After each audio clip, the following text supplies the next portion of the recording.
Alhamdulillahi Rabbil Alamin. Ambe Allah subhanahu wa ta'ala alamu ye konyo betigi sangolo ani duguma kolo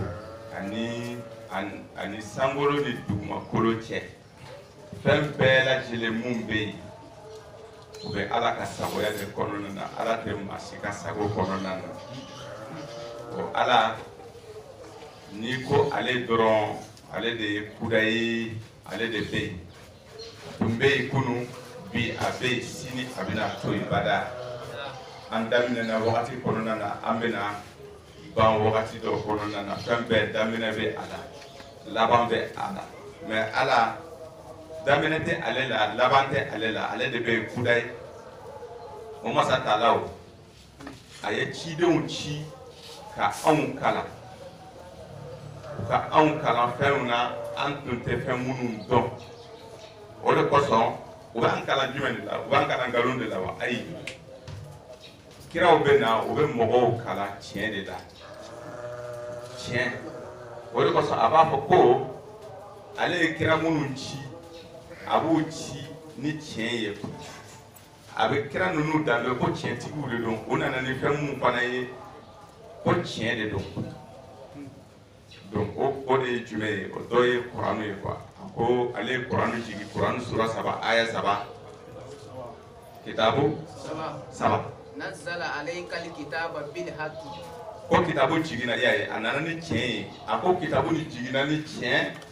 jati ye musaddiqan lima bayna yadayhi Qur'anu ni nana ka fɛn dɔ fana de tiɲɛtigiya kitabu kɔrɔ dɔ de tun bɛ yen ko o kitabu fana ye tiɲɛ ye kɔrɔna de bɛ ka nin fɔ kɔrɔna yɛrɛ ye tiɲɛ ye a bɛna mun tiɲɛtigiya o fana ye tiɲɛ ye o ye jumɛn ni jumɛn wa anzala tawrata wal injila a ko tawrata ye kitabu ye mun tun jiginna ka kɔn Qur'anu ye a ko linjila fana ye kitabu ye mun jiginna ka kɔn linjili ɲɛ Qur'anu ye kitabu de ye linjila jiginna ka kɔn a ɲɛ tawrata jiginna ka kɔn a ɲɛ tawrata ye tiɲɛ ye linjila ye tiɲɛ ye kɔrɔna de filɛ nin ye ka kitabu fila tɔgɔ di anw ma ka fara a yɛrɛ kan o kitabu de ye tiɲɛ ye ninnu bɛɛ ye tiɲɛw de ye donc tiɲɛ kira ninnu cira ni o tiɲɛ de ye walasa an ka kanda ni o tiɲɛ ye quoi o de kosɔn a ko Qur'anu mun filɛ nin ye Qur'anu sura 2 Bakaratu aya 2 a ye mun de fɔ zalikal kitabu la rayba fihi hudan lil muttaqina a ko kitabu de don k'a filɛ nin ye a ko siga tɛ ale kɔnɔna la kuma minnu b'a la k'a fɔ an ye Qur'anu kɔnɔ k'an kana siga a la don ko parce que Qur'anu tɛ siga kitabu ye o kitabu tɛ nin ye ni kuma fɔra yala a sahalen don walima a dayifulen don yala kuma nin ka kɛnɛ walima kuma nin man kɛnɛ k'i ka n'i yɛrɛ bila o la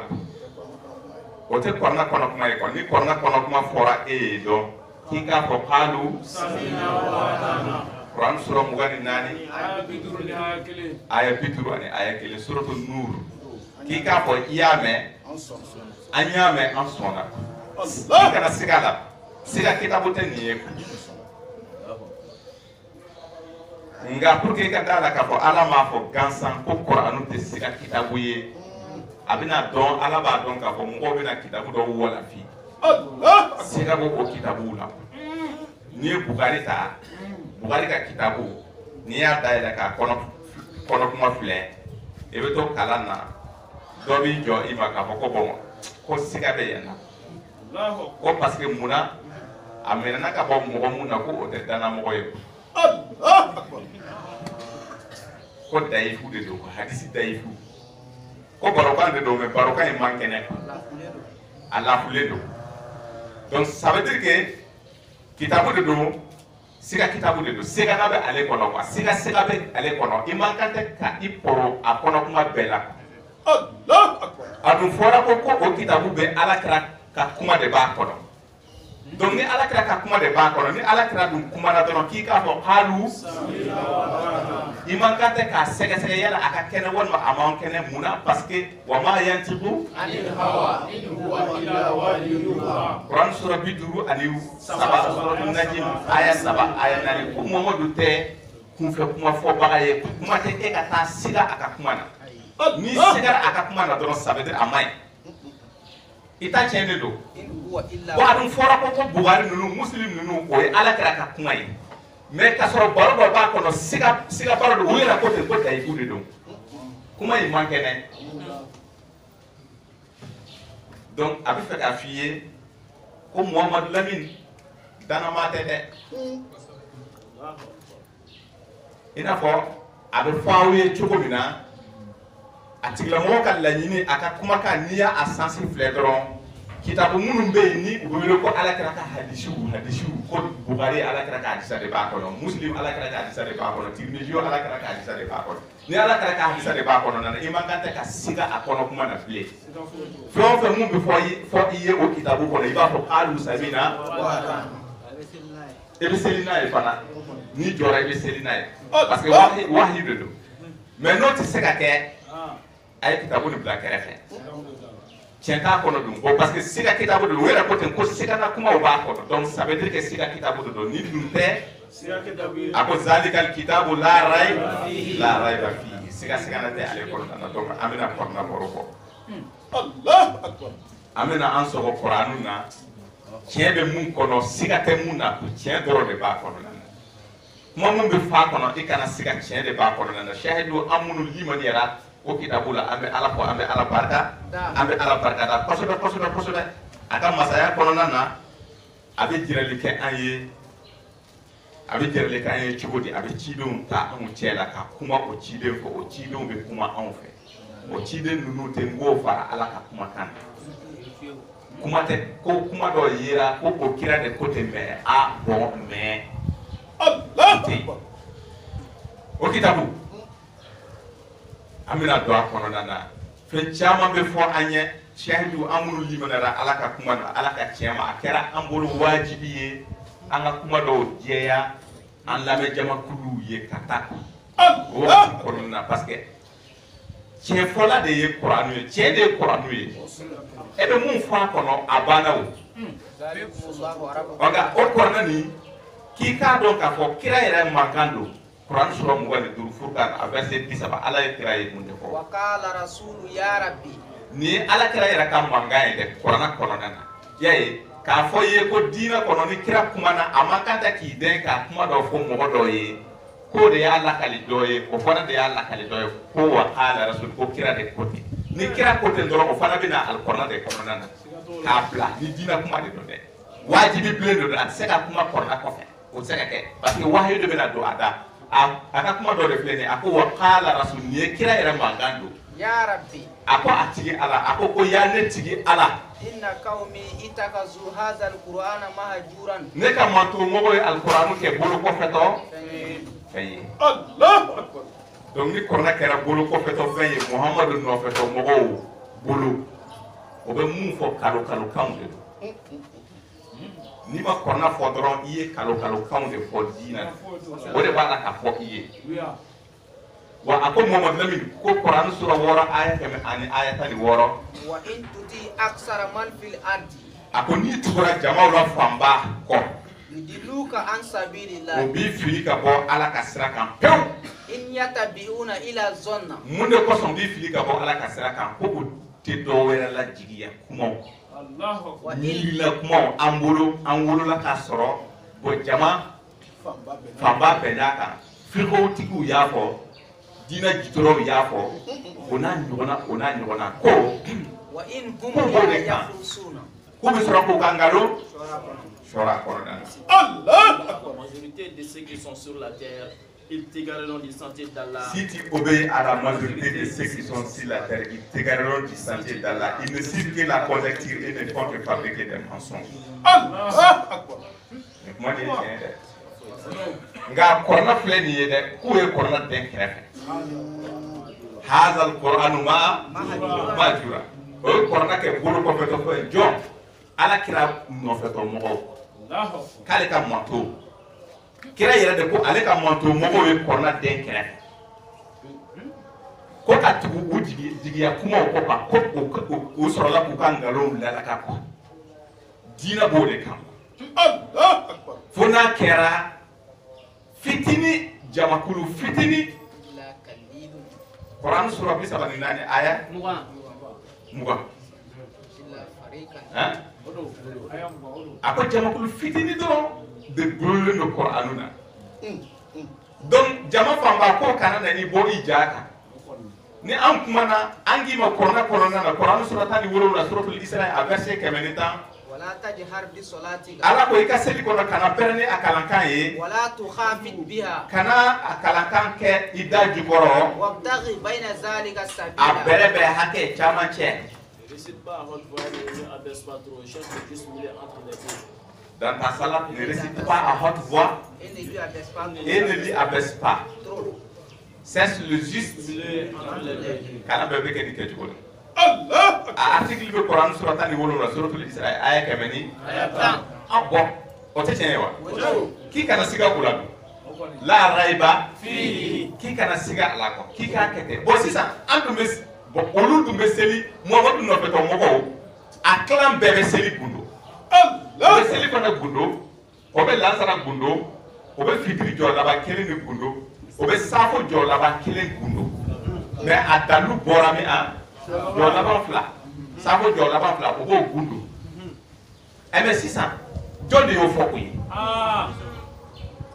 ala kɔni ye mun fɔ Muhamadu ye ni Muhamadu y'a fɔ anw ye ni o ye appelé ni Quran surah 17 aya 110 ko de seli fan si tɛ gundo n'a kɔni kɛra seli ye dɛ seli fana ye seli ye lansara ye seli ye Safo, il y a seli fitri, seli fadiri, seli de. Seli te sunye. Seli te jakaye. Seli te hiji. Seli te nyinda kashiroko.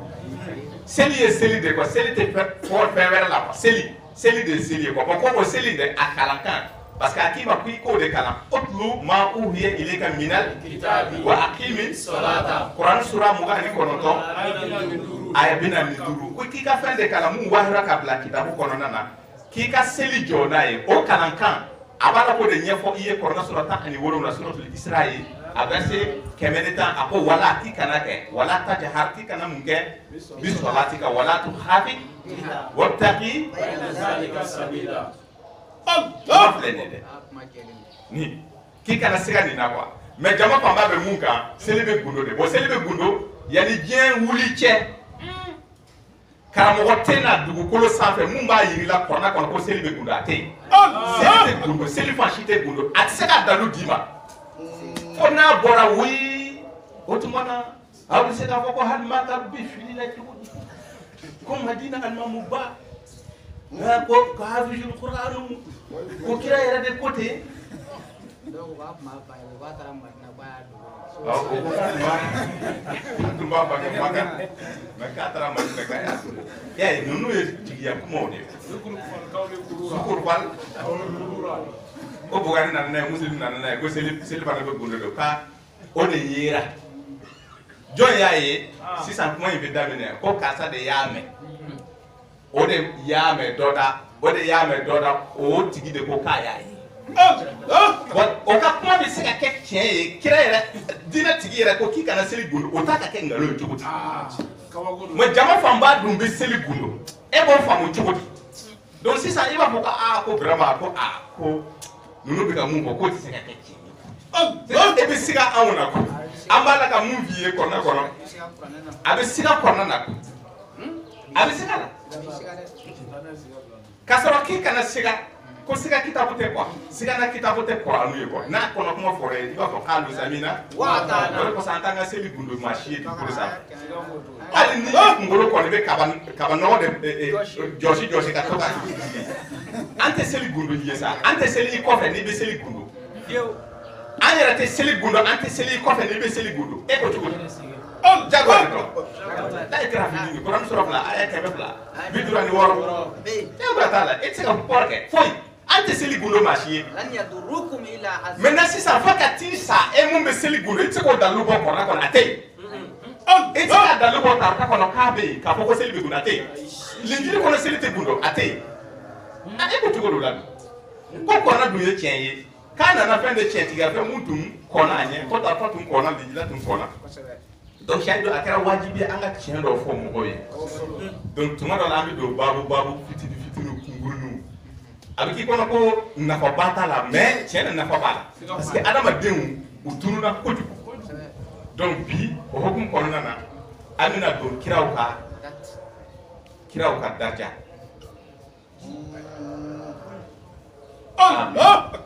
bi n'an ye kalo ta ka bila tile boli nɔfɛ an bɛ bɛn le 25 juin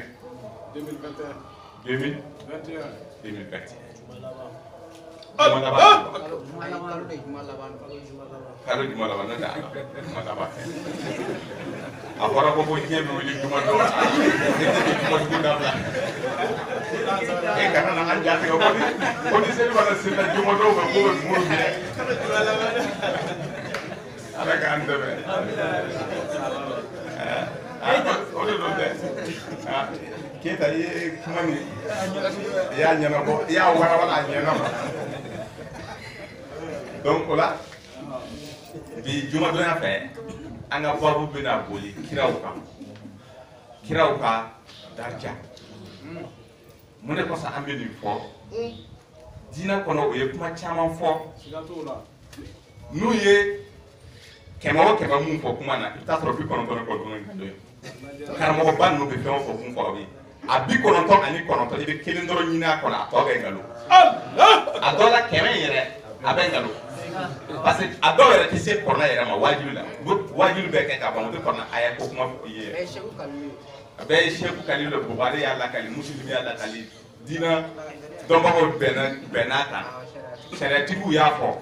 sere riwaya do nana ibini kalo kan dama de me karamo bawda télé ani radio la ay kana sikala numa ko na fi ma ci fi dina ala de tay ala lillahi dinul ka ali Quran surah bisaba ni ko non ay saba dina tigi bo akoko bo ale de dina ale de tay ale de kanga wo man ko jode be astagfiru minallahi hadisan jode be se hadisa la ni ale alaye Quran surah nani muso ko surah nisa'i abase shishiri ni woluna ko jode be se borokan na ni katana ale alala atay man asdaqu minallahi kilan ko jode cetigi kuma na ngo ka fo ko ay ngo fo tiende do katama ale alaka suratu nisa kelen kono na aya keme mu ba anifu ako bon ko no de do wa o de do bana ako Allah ala nanzala ahsanal hadith kitaban mutashabihan masal Quran sura bisaba ni kono to aya mu gani saba ko bon ko no de do ko ala ye baro la chenyi jigi baro ko baro la chenyi kala ya jigi ka ke kitabu ye aya de ba ko aya mu be tanika segi ke flafla la mole ale ala ye borokan de ci o borokan kofe borokan werete tilka ayatullah natluha alayka bil haqqi fa bi ayi hadithin ba'da allah wa ayatihi Quran surabina ne ani suratul jasi ale ala ko ne ayo de kala muhammad ye na kama kala muhammad ye de muhammad ya la ka akal la kalibe dina na abe aya dum be korna de korna e dum bala ka mum fo ko kira ya o dum de Quran ko donc kira ka kuma ke ko parce que chay era la kuma mum fora kira ye dina ko la ka be aya de Allah tilka ayatullah natluha aya de kala muhammad ye bil alayka bil haqqi akalana ay ni jati ka ke jume ka ke hadisa ye fabi ay hadis ka ke boro ko wala te hadisa don ka ko don de na boro hadisa wala to ko korna te hadisa ye o ko korna ye fendo ya adam ka so korna ye re de hadisa ni kra ka hadisa de Quran ni akome o hadisa ko fe hadisa mun kala na kira ye ni jati o ko fe ko aw be ta limena hadisa wala gimene munte niye ko adama de wa beta limane hadisa were hadisa kitabu were jume de la ne fabi ay hadisin ba'dahu yu'minuna etam kuna sura ulun ale ko ba limane bugari ango ala ko e beta limane bugari la muna aya de bugari ko te muslim ko na aya de ba ko te la kadar tikika kitabu aya de ba ko kira de dunwa ay machi Allahu akbar donc akera amburu wajibi bleye ka fendo tien ko mo Quranu ne bote Quranu baro adama dinti klal fembele jelinde ba kono na wal qad sarafna lin nasi fi hadha al qur'an min kulli masalin Quran suratani wolo aya bi shekini kono to fa ba aksaru nasi la ko ebe kama fenye adama de no famba ni kafriya te ko kono me fenye adama de no famba ni kafriya te fa no te ko fembele jele ko le kono Allah shahidu bi ambe kuma kira ka baler ko aw de la ka me ko ala kira mu fleni ko akafsa ni kira obe kira bela jele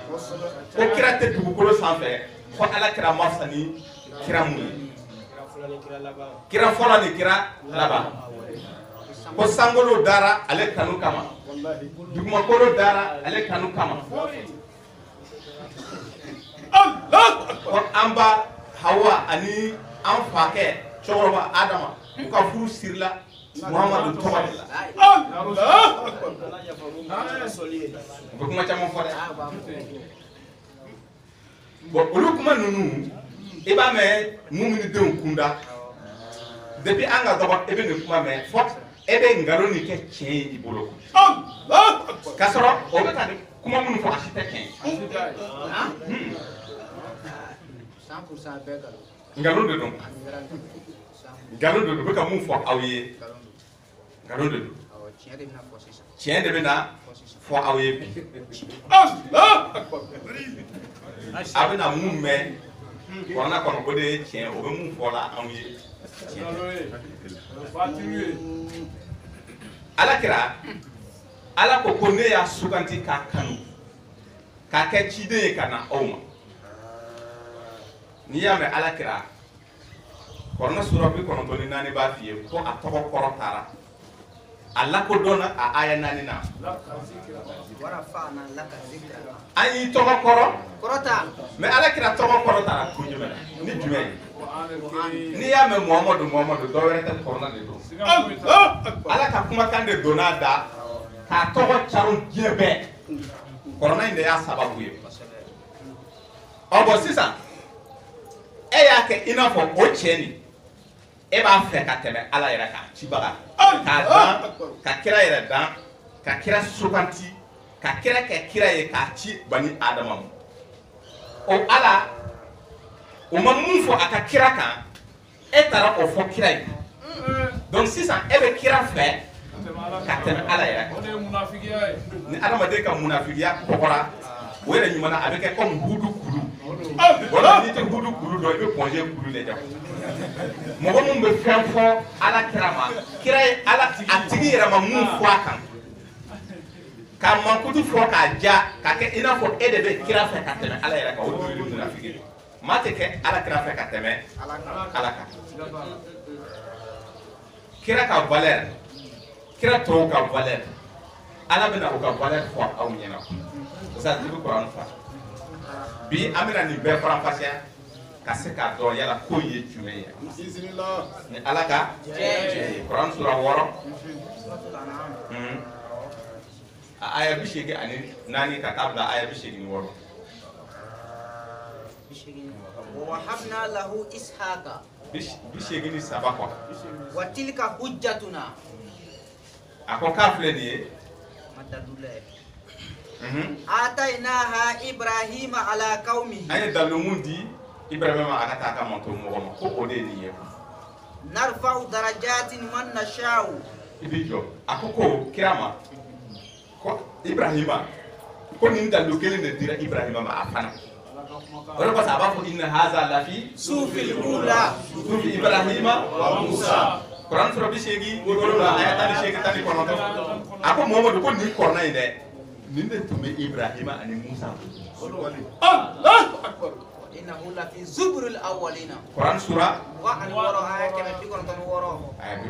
aya 96 a ko nin ye gafe kɔrɔ kuma de ye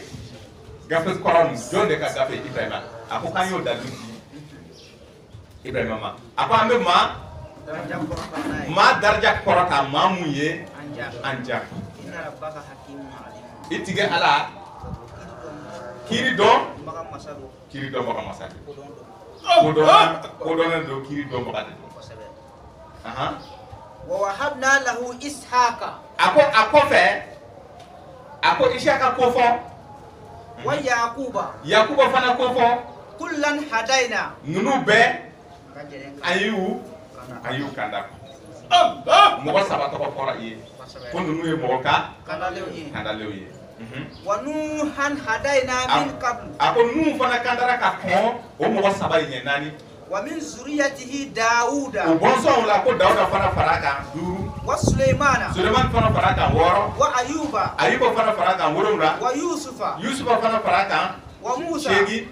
musa fana fara kan 9 haruna fana fara kan kira 10 de tɔgɔ filɛ k'a di muhamadu ma jati وكذلك نجزي المحسنين ko nin cogoya la an bɛ ɲumankɛlaw sara kɛmɛ n'a ye وزكريا ko zakariya ko fɔ ويحيى yahaya ko fɔ وعيسى nabi isa ko fɔ وإلياس iliyasa ko fɔ كل من الصالحين ninnu bɛɛ tun ye mɔgɔ ɲumanw ye وإسماعيل ko ismail fara kan واليسع yasa fara kan yasa ويونس yunusa fana fara kan nin ye mɔgɔ 18 ye ولوطا ko lutu fana فراكا ko fɔ mɔgɔ 18 sisan وكلا فضلنا على العالمين kiraw ka daraja de filɛ nin ye k'a fɔ aw ɲɛna caya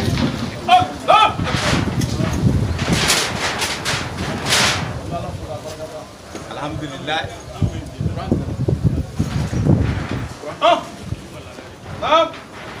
alhamdulillah rabbil alamin akoko ciden tan ani seegi tɔgɔ filɛ nin ye ɲɔgɔn fɛ ka jigi komi a kelen o kelen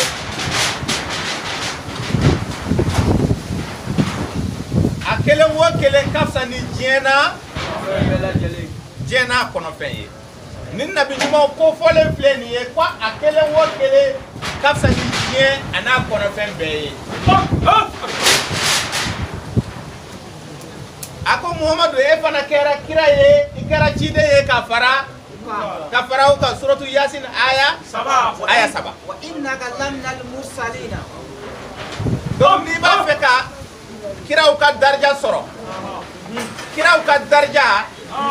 u bɛɛ lajɛlen Ala ye ciden o ciden mun sugandi k'a fɔ ko ka kuma don a da k'a ka taa fɔ mɔgɔw ye a kelen o kelen ka fisa ni diɲɛ n'a kɔnɔfɛn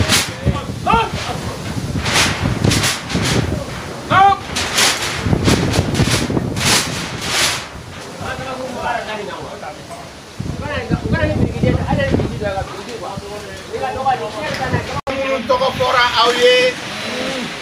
ni o ye cɛden 18 Kɔrɔani sura 6 kɔnɔna na aya 83 ka taa bila aya 86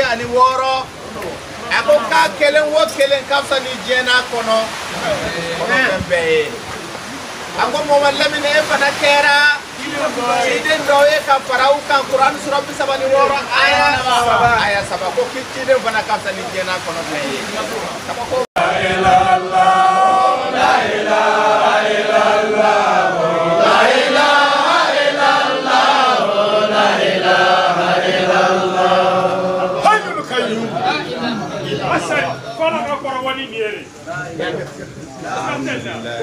alamin abe ala tanu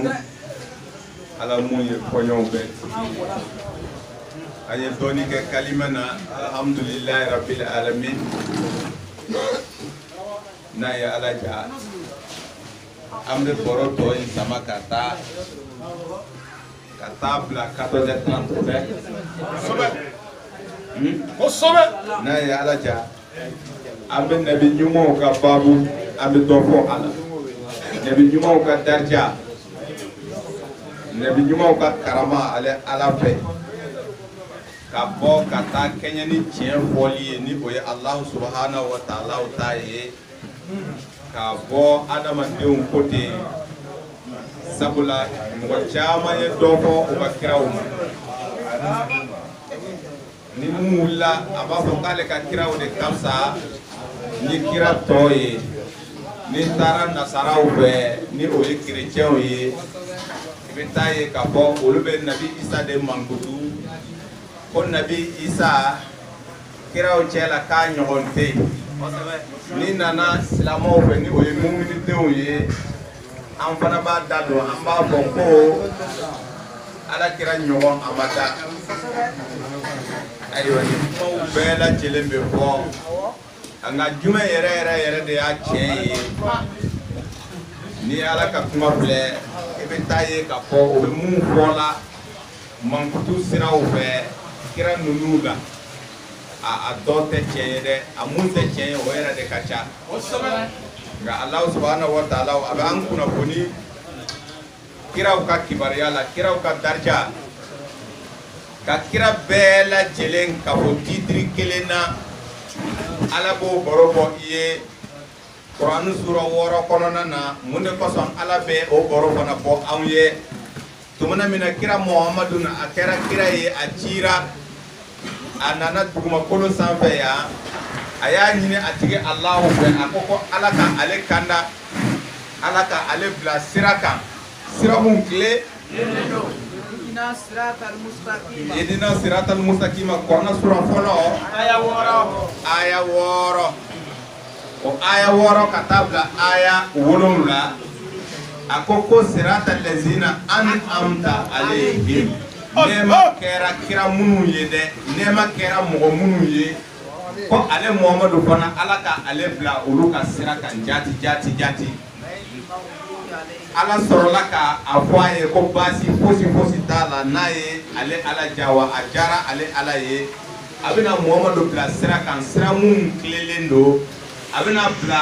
maaw ka sira kan nɛɛma kɛra mɔgɔ minnu ye o nɛɛma kɛra mɔgɔ minnu ye olu baro bɔtɔ la Ala kira ye Kurani sura 6 kɔnɔ aya 83 ka taa bila aya 86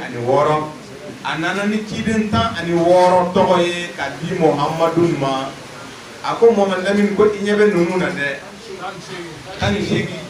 Kurani sura 6 aya 83 ka taa bila aya 86 a nana ni ciden 8 ka baro ye k'a sɔrɔ ka Ala kira ladɔnniya k'a fɔ a ɲɛna i ɲɛ bɛ nin kira ninnu na dɛ ko nin kira kelen o kelen n'i ye dugukolo ani sankolo fara ɲɔgɔn kan a kɔnɔfɛn ko ale Ala yɔrɔ ko nin kiraw kelen o kelen k'a ka fisa ni sankolo ye a ka fisa ni dugumakolo ye a ka fisa n'a sɔrɔ bɛɛ ye darija minnu bɛ kiraw la ale Ala yɔrɔ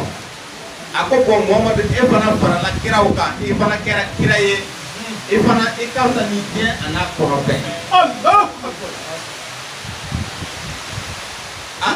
o kira e ko ko ale yɛrɛ de ye dugawu kɛ Ala ka ale bila kira tɔw ka sira kan e nana fɔ ko o kira ka fisa ni tɔw ye a yɛrɛ ma fatiha a bɛ fatiha mun kalanna k'a di mɔgɔ ma a t'o fatiha yɛrɛ kɔrɔ dɔn n'a tun b'o fatiha kɔrɔ dɔn a t'a fɔ ko Ala kira ka fisa ni kira tɔw ye a k'i ma ko Ala kira yɛrɛ de y'a ɲini ale Ala fɛ ale ka bila maaw ka sira kan nɛɛma kɛra minnu ye ka kɔn Ala ye ciden 18 tɔgɔ di a ma a ko ni Ala ka mɔgɔ sugandilenw filɛ nin ye ni Ala ka mɔgɔ nɛɛmalenw filɛ nin ye maa kandalenw filɛ nin ye k'a kelen o kelen ka fisa ni diɲɛ n'a kɔnɔfɛn ye nka sisan ni an ye cidenw bɛɛ ka darija sɔrɔ an bɛ taa duko la mɔgɔ dɔw ko Ala kira somɔgɔw ni o wele ko u t'u wele ko Alibeti sisan an nana somɔgɔ duko la ko o kira a n'a ka du ko olu ka fisa ni du tɔ bɛɛ lajɛlen ye mais Ala ye mun de fɔ o hukumu kunkanko la an ka taa suratul Ali Imran ta an ka taa aya 33 sisan kira kelen o kelen ka fisa ni diɲɛ n'a kɔnɔfɛn o ye kira bɛɛ lajɛlen Ala ye mɔgɔ o mɔgɔ mun suganti k'a ci dugumakolo sanfɛ a ka fisa ni diɲɛ a n'a kɔnɔfɛn bɛɛ lajɛlen ye nka an bɛ bɔ kiraw la an bɛna don duko la an ka taa Kurani sura 3 ta a ko k'i ka dɔn ka fɔ a ko nabi Adama a n'a ka wa Nuhan wa ala Ibrahima wa ala Imrana ala alamina. Certes, Allah a élu Adam, Noé, la famille d'Abraham et la famille d'Imran au-dessus de tout le monde. Allah! Ako ni bɛ fɛ ka duko ɲɛɲini a ko k'i ka dɔn k'a fɔ ale ye Adama sugandi ciden ninnu ani bani Adama tɔw bɛɛ lajɛlen a ko Adama a n'a ka famille a n'a ka du kɔ a ko k'ale ye a fisaya ni du bɛɛ lajɛlen dugumakolo du bɛɛ a ko Nuhu a n'a ka denbaya fana ka fisa ni diɲɛ du bɛɛ ye a ko Nabi Ibrahima n'a ka denbaya o ka du ka fisa ni du bɛɛ lajɛlen ye a ko Imran ka du fana ka fisa ni diɲɛ du bɛɛ lajɛlen mɔgɔ naani tɔgɔ dira mɔgɔ tɔgɔ bɛ yan mɔgɔ Lamini a tɔgɔ tɛ yen o tuma na Ala ɲinana wa Ala filila wa Kurani sura 20 aya 50 ani aya 2 la yadillu rabbi wala yansa ale Ala tɛ fili ale Ala tɛ ɲinɛ ko minnu bɛ yen kɔrɔna de b'a la ka lakale anw ye wa kira yɛrɛ de bɛ ka nin fɔ han kira de b'a la ka nin fɔ walasa an ka nin fɔ bi a ko Adama Nabi Nuhu Nabi Ibrahima Ali Imran ko o ka sura dɔ bɛ yen ko suratul Ali Imran mɔgɔ caman b'a dɔn kɔrɔna sura 3 an b'o yɛrɛ de kɔnɔ Ali Imran ka du ko fɔ sura Ali Imran ka du ko fɔ sura o tɛ wa Ali Imran a ko o mɔgɔ naani ni o ciden naani ni o ka denbaya ka fisa ni diɲɛ denbaya bɛɛ ye kabako maintenant sisan a ko olu tigilamɔgɔ ninnu filɛ nin ye a korona sura woro a aya pe konoto akoko Muhammadu ne ala e nema ke munu ye kide tan shegin ka te ajigi ka para nunu kan segi kera to do kan ko to ka tasira korona Allah ni la tugu ka tasira ko ne ala ye ulu de pisaya ni bla ulu ka sira de kan kuma ko ti na fo iye anti bla bara posila ko aka soro nunu ye tumbe bara mun kala ibina bla ko bara kelile Allah kuma kura fana tina fo iye Quran sura bina ni kele ay bina ni saba kuma kura tina fo e Muhammadu ye kuma mun ma fo nunu ye ako Allah akbar onga sisa kira ka darja kelen c'est-à-dire que ala ka bisama cia ay mun ke kira do ye ni ama ke kira do ye ni ambe feka amina do de la sisa Allah no te kira kelen ka sa ni jena kono ba o famuna kira ube ala ye mogo suganti ko tanga kuma fo ka ba ni kita ko kono sira ye ako kwa kelen ka sa ni jena kono be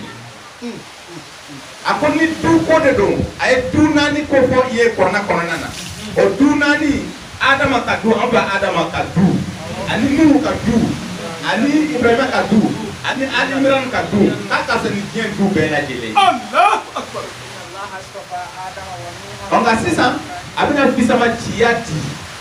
kan kla kiraw ni ñogon ci on bana sisa abina do ko la Quran turafla bakal tu aya kebla aya bidurane aya sabah kono kuma do be tilka rusul faddalna ba'dhum ala ba'din minhum man kalama Allah wala ibi joy ako mo man lami ako ne ala ye bisama cia garati ko ka kiraw garade mais kiraw be ñogo ye garati la Allah akbar kiraw dama fana ni ñogon te ko kiraw be ñogo ye garati la o don sisa amina o to garati la yala kira kamsa ni kira be wa parce que afara yeta ko kira kamsa ni kira be mais ala fana fle ka foye ko cedo ko fisa ma cedo dimbe kira do la katebe kira do ka Allah akbar donc on a amené au babula ka kiraw ka pisama cia dama ye ka koni nyesoro on a angata Quran to wolula ta parmi ces messagers nous avons favorisé certains par rapport aux autres voilà il est joyeux amoko te tola amoko be nase wa ta Quran sura wolula Allah aya keme aya binani nani kala ya Musa ala yi kanto Musa ma ala kumana Musa fe inni istafaituka ala nasi bi risalati wa bi kalami ni ma foye de Allah akbar ni kuma ni ma foye de ala fle ka fo ko Musa ma ko ya Musa ne ye esubanti kine ya sirafe ani kuma kan ne ala ka kine ndota Adama de o tela mogoni fiu tela kine do kata yew ka fo ko ekera kine ye ala ka kuma avec kokura ko Musa e kasani jema be Allahu akbar kine sima chifu ko sa be Musa mafsani e Allah Musa kasani Ibrahima ye Musa kasani amba Adama ye Musa kasani Muhammad Lamine ye Musa kasani Nabi Isa ye Musa kasani Nuhu ye Musa kasani Ali Imran ye Musa kasani Eli ye Musa kasani Lutu ye hey chine wo chine mun chira ka ko bani Adama o chela duguma folo sanbe ko Musa kasana be Allah akbar ne ala Musa fisana be Corona côté avec Quran sura wala la aya keme ni ma foye de Allah akbar ako Musa bani Adama o chela ne ala ka mado ta chi kan sira fe ko ne fisaya na be Allah akbar ne clara ka ifisaya ni kuma kan fana ye ego famu chugo kuma kan ego famu chugo chini yako ni afamu na o Musa chira ne a aya kemen bina ni duru ay mbo وكتبنا له في الألواح من كل شيء موعظة وتفصيلا لكل شيء. Munde koso Musa kasa ni chine umbela jele duguma kolo chine manna ko Musa masani munde koso ko bari sabudu ne Allah yere de wala haw sebe ka chikan ka sebe yere ka ti Musa ninga ala ya bolo yi Allah ama ke chine shie duguma kolo sanfɛ o grande bi Musa de bolo ko chine no chira ko ala yere chikan sebe shenkele ka dama ka fɛn bɛɛ lajɛlen wala ka fɔ a ye hɔn Allah akbar hɔn tanɛ tadi i ka manto mɔgɔw ma خذها بقوة وأمر قومك. i ka manto mɔgɔw o ka fɛn ta a la mun ye cɛɲi ye o ka fɛn ta a la o se kɛra mun ye c'est-à-dire ala ko i b'i seko kɛ de ala ye mun fɔ 100% i tɛ se k'a kɛ ko e k'i banba ko Musa i b'a fɔ i ka manto mɔgɔ ma k'u banba mun filɛ ka d'i ma ni o bɛ wele ko tablette Tawrata kɔrɔ tablette ko tablette dira e ma ne ala yɛrɛ de y'a walafi o de kosɔn cikan sira fɛ ne ala ma ciden ci dugumakolo sanfɛ e Musa masa ni mun ye a tɛ ani kumakan cogo di ta Kurani sura 4 ta i b'a aya 100 aya 64 ta. Allah dit, oh Moïse, je t'ai préféré à tous les hommes par mes messages et par ma parole. Et nous écrivîmes pour lui sur tablette une exhortation concernant toutes choses et un exposé détaillé de toutes choses. Prends-les donc fermement et commande à ton peuple d'adopter le meilleur. Kumakan ko ne ala ye Musa kafsa ni Musa fisa ni diɲɛ maa bɛɛ ye kumakan na cikan na a ka fisa ni diɲɛ maa bɛɛ lajɛlen ye kumakan na Musa ka fisa ni diɲɛ maa bɛɛ lajɛlen ye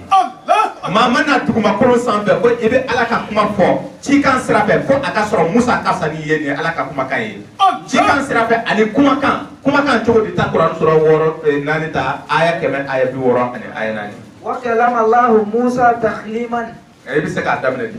ورسلا قد قصصناهم عليك من قبل. Ako mo lamin ko aw ye cidenw ci ka kɔn nka Muhammadu mina dɔw ka baro bɔ i ye ciden dɔw ka baro n bɛ pan olu kunna. ورسلا لم نقصصهم عليك. Mina tina dɔw ka baro bɔ i ye. N bɛ dɔw ka baro bɔ Muhammadu ye ne tina dɔw ka baro bɔ i ye. Kɔrɔna yɛrɛ n'i ye kɔrɔna ta i bɛ taa ye k'a fɔ Kurani mun filɛ nin ye ciden 20 ani kɔ de b'a kɔnɔna na a tɛ ciden 30 a tɛ ciden 30 bɔ.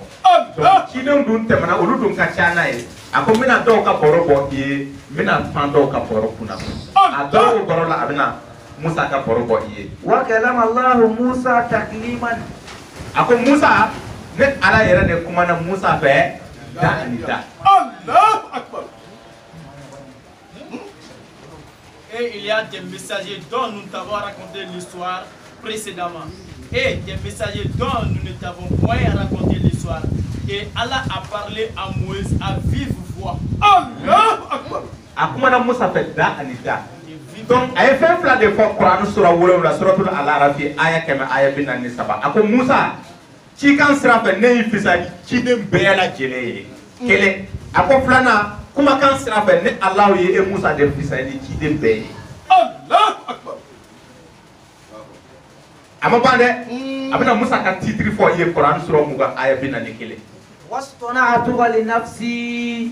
A ko Musa e kɛra ne ala dɔ ye. Ne dɔ yɛrɛ de ye donc e ye ala yɛrɛ de Musa. Je t'ai assigné à moi-même. A m'o fɔ ciden si ye dugumakolo sanfɛ. Allah Akbar. Ko Musa ne y'i kɛ n dɔ ye ko. Kabako e bɛ fɛ k'o faamu. Ta Kurani sura ta Exode chapitre 7 ta aya fɔlɔ. N'an y'o ta kuma in bɛ fara fasa an ye ka taa. Exode chapitre 7 chapitre 7 verset 1-2.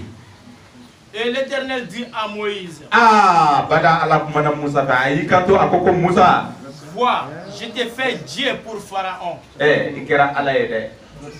Et Aaron. Mais Musa ye jɔn ka ala ye. Ah, moi les plaignes. Allah Akbar. Et Aaron, ton frère, sera ton prophète. C'est ça. Et puis, Nabi Dumando, c'est-à-dire que.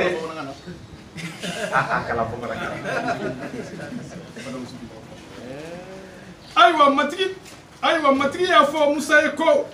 afle ne bi ke ina fo ala frawna nyekoro ka aro no ibalma ke ko ke krey. Donc c'est ça. Am to ka fo ko ala kira. Donc Haruna be wele ko Musa kira. Musa ka kira. C'est-à-dire que c'est ça Musa de ala e.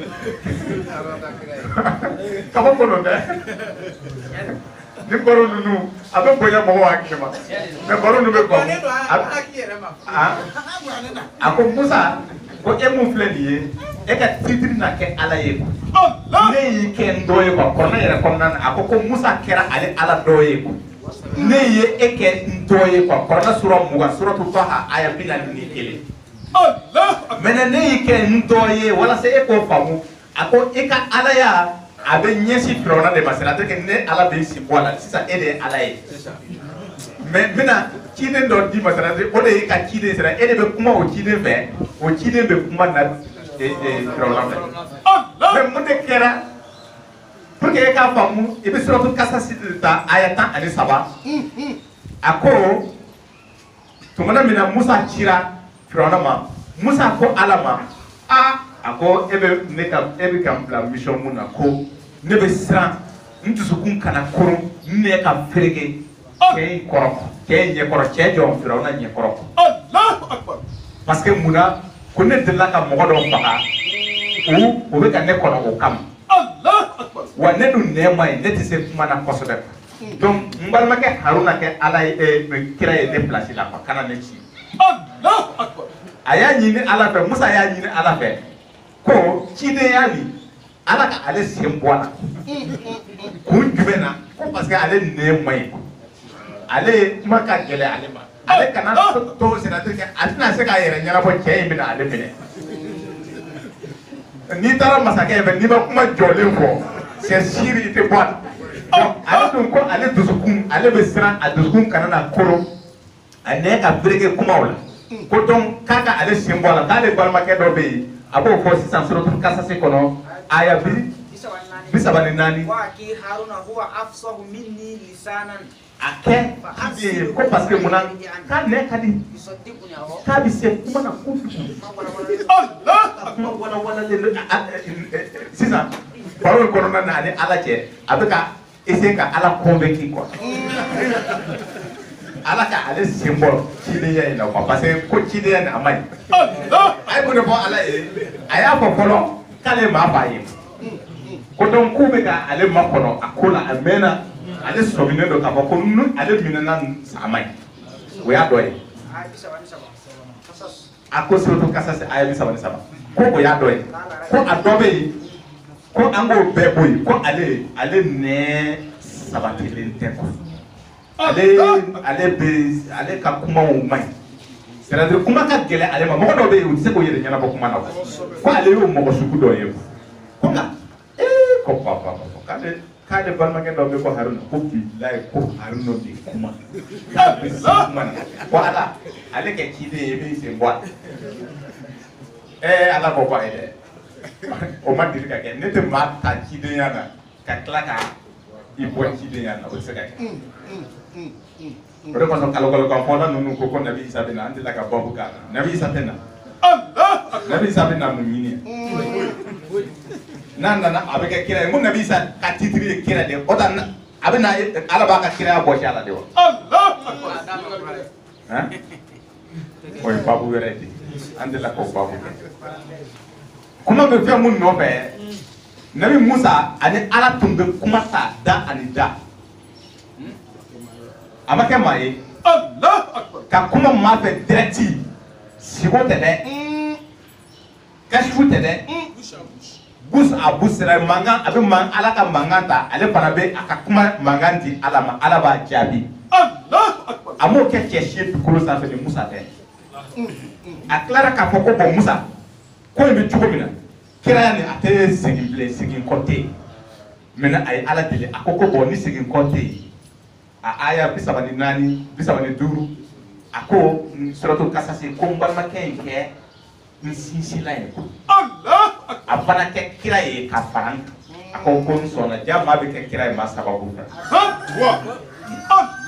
kira Muhammad kiraye nabi ibrahim ka sababu de fe man cema foye sa suratul baqaratul legend suratul baqaratul aya keme mugani kono to dibaye aya mugani woro ko depuis aya mugani woro mugani wolula mugani wolula tumana mina oyi alkaba sojo ka ba ibrahimani atege ismail sojo le ka ba bas ay jo ay ala wili akoko akonitigi ala aya keme mugani kono to bani ife mamunu bina sigi yan kwa mogodo ta u cela ka ke kiraye iba kala ika kumana ika kodona ika kirila akata o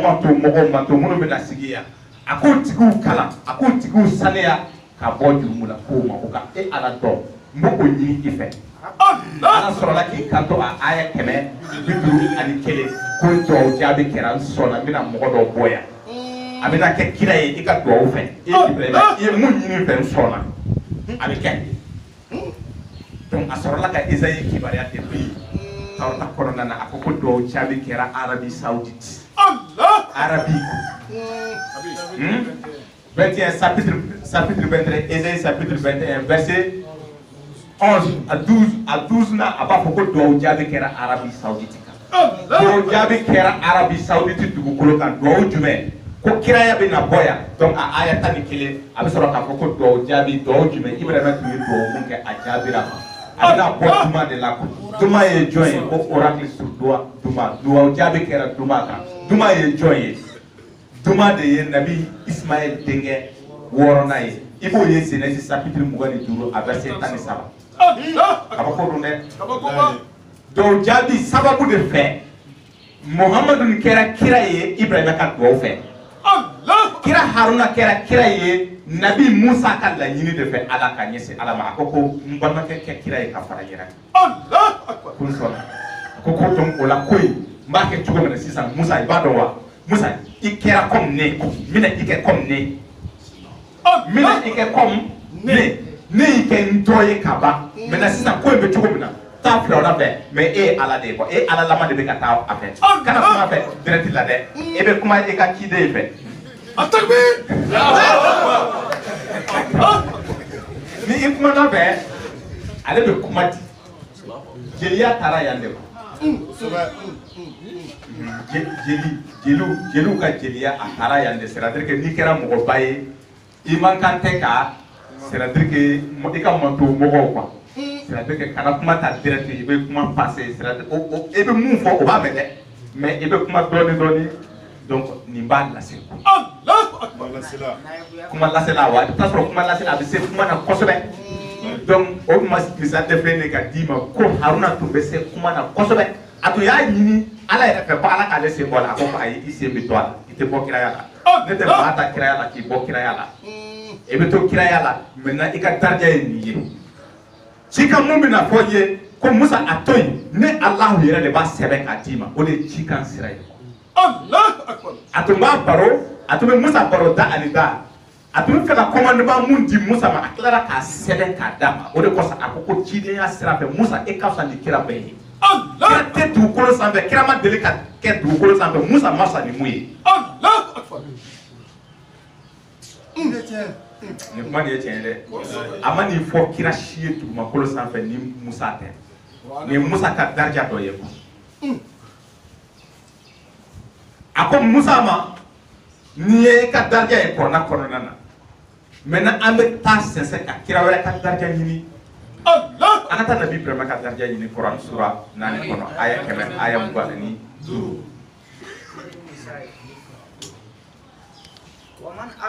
ومن أحسن دينا ممن أسلم وجهه لله وهو محسن dina na jonde be mun kafsa ka teme maka mamu ya yera kun kolon kata alama Allah ka wayu sirafe sariya mun wahyura kana mogoma ko alaka wahyu de pleni alaka sariya de pleni ko jonde kafsa ka teme mamu yo o sariya mine ki yera kun kolo alaye واتبع ملة إبراهيم حنيفا كاتو إبراهيم كو شمونتو كلينلو الله أكبر أكا كلينيا على النبي إبراهيم كلينيا كو كابوكو واتخذ الله إبراهيم قليلا الله أكبر تلما كتشيتويا على كغاشيو سيكيكو نبي إبراهيم تلما كاتوبي على غاشي سيكي على غاشي تدوبري على كوماكام أتوبي على كوماكام ماترافاكا على كوماكام بونيا تلما كاتوم أييرا كولو على نيكورو على يكو أييرا كولو على يه أي على كومامينه وقتي دون ناسي على كوكو تشيني مغو كليني الله أكبر wakati do nana se ko hey ko chey e ne dagawli tirde ko nabi Ibrahima ni ke ni dagawli tirde kira si te du ko sen fe ala ye mum bo ada ko ne dagawli tirde ni Ibrahima ke ati tribe nabi Ibrahima ko o ala tiriya fe ako dina ni ne ta do mais dina ni ba kalfa e de la atemba ya nyadi ma ho ملة أبيكم إبراهيم هو سماكم المسلمين من قبل قرآن سورة سورة الحج آية بي ولولا آية شيء آية لبامبا أكو نبي إبراهيم أمانية نيا فاي ناكا تقومو ياجا أكادي مغوم أكو بو نبي مغوم ويركو مغوم بسون يكو يركولو بقى مسلم نبي إبراهيم يا تقوش أو Muhammad tutuye yara kolomba ayeko atogo nabi Ibrahima de yake Allahu Akbar Mahuma nibi yara kolo ala ka sariya koro ifake Ibrahima de Allahu Akbar nabi Ibrahima nabi Musa ni cikan sirafe ala ko ni visa ciden beye kuma kan sirafe ni visa ciden beye de mais ava Ibrahima de Allahu Akbar ala teke ne Ibrahima ka titre doye che chogo fosi talate Allahu Akbar Ibrahima ni aka darja doye kwa ala ko chidun chela chidun do garadele no kateme chidun do ka gorobole Allahu Akbar nga chidun ka fisa ma chia ni be ka folondo ala ni ekera chide e kafsa ni jien ana kono fembe yego Allahu Akbar chidun wo chide kafsa ni sangoro ali duguma kolo ana kono fembe ala yoro Allahu Akbar ni a valeur pesera ka bla balance kan jien ana kono fembe ka bla balance kele kan kira kele wo kele ka girini jena kono fembe Allahu Akbar ma bode fo il avant ko de fo il ko na sura woro kono suratul anami aya bisigni sabaka tabla aya bisigni woro a jidin tani sege to ko fo e robina ko ni kelen wo kelen kasa ni jena kono peyi nga sisa angana ka kiraw ka titru fo moy kiraw ka titru photo la akone ala kiraw do garade kiraw do sanfem ni garade do di kiraw ko ka tele kiraw do kan Allah sura fla aya kebe fla bidro maintenant abe sura ka do babu kono nana ka to ka bidru kebe fla bidru ni sababa suratul bakara to aya kebe fla aya bidru ani aya saba donc si ça o garadi kiraw chela ka garadi abe ko boro de bonye ay musa ka garadi fo iye fo mu kaba amo fo kira shie konna nana abinga konna mun kalan ka fo mu hoye o korone de ya fiye ko Musa kafsa ni kira beye ti kan sirafe Musa kafsa ni kira beye kuma kan sirafe min titri bilen do ale kelema ako titri wala dira nabi Ibrahima ati kira shi amati kira shi ma o ye jume dina defaya ate mashi bolo ate kira shi bolo Allahu Akbar abe mo kelen toro de bolo ato ba Ibrahima Allah ka kila ka fa ye ne daga wuli tirde Ibrahima ye kun jume na aka kilene ya koson Allahu Akbar Amina c'est Nabi Isa Kaporoma. Qui est meilleur en religion que celui qui soumet à Allah son être, tout en se conformant à la loi révélée et suivant la religion d'Abraham, l'homme de droiture, et Allah a pris Abraham pour un ami privilégié. Allah Akbar. Ne comment y est-il? Ça peut être verset 125. 125 a bɛ baro ni sinsin a bɛ na se cɛba wɛrɛ dɔ ma mun tɔgɔ ye Nabi Isa Masihu Isa a b'o fɔ ye suratul Maryama kɔnɔna na aya 17 a ko Masihu Isa kɛra kumakan ye kumakan mun bɔra ale Ala yɔrɔ ka fiyɛ ka taa mɔgɔ ma ni o ye an ba Maryama ye ka an ba Maryama kelen de kɛ muso ye Kuran sura 3 aya 42 ko Maryama ka fisa ni diɲɛ muso bɛɛ lajɛlen diɲɛ muso tɛ dugukolo sanfɛ muso tɛ kɛ muso ye bilen a ma kɛ ka kɔn a tɛna kɛ ko muso de don ko fo a ka sɔrɔ Maryama ka fisa ni ye ayi an ba Maryama ka fisa ni Fatumata Zahra ye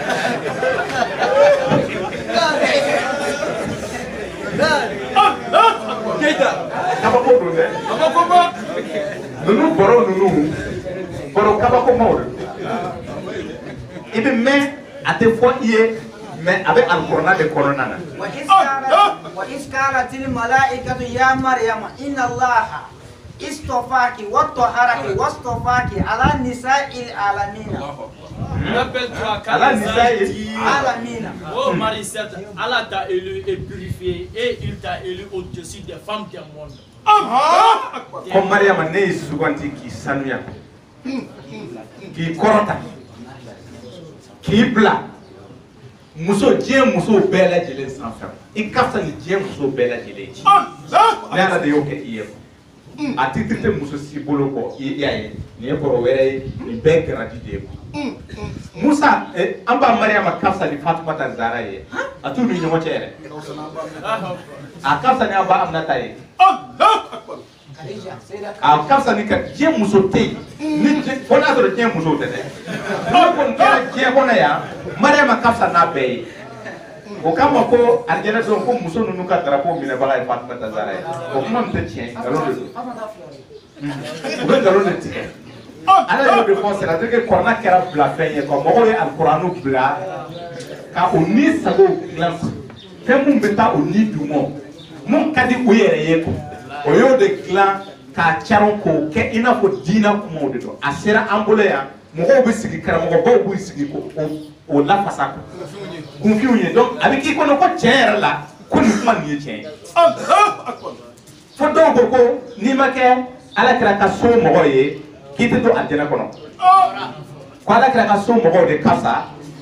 ni mɔgɔ bɛɛ ye fo o ye mɔgɔw bila k'u bato mɔgɔw bɛ olu mɔgɔ ninnu bato k'u kɛ Ala manganiw ye dugumakolo sanfɛ kana se ko kuma na dɛ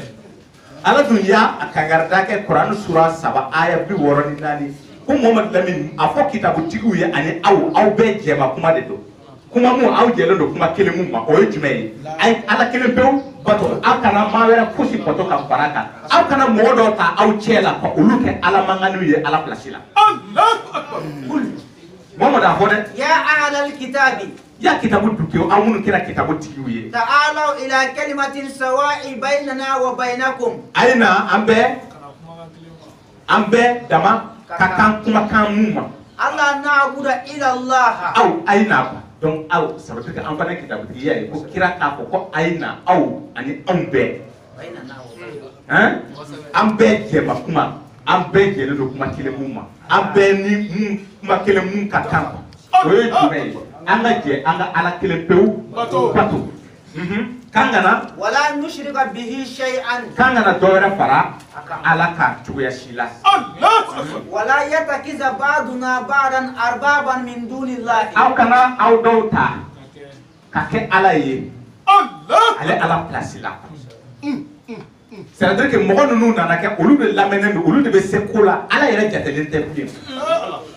ka mɔgɔw su ka kɛ mɔgɔ bato la k'a sɔrɔ k'a ma di cogoya si la a ma di maa si ma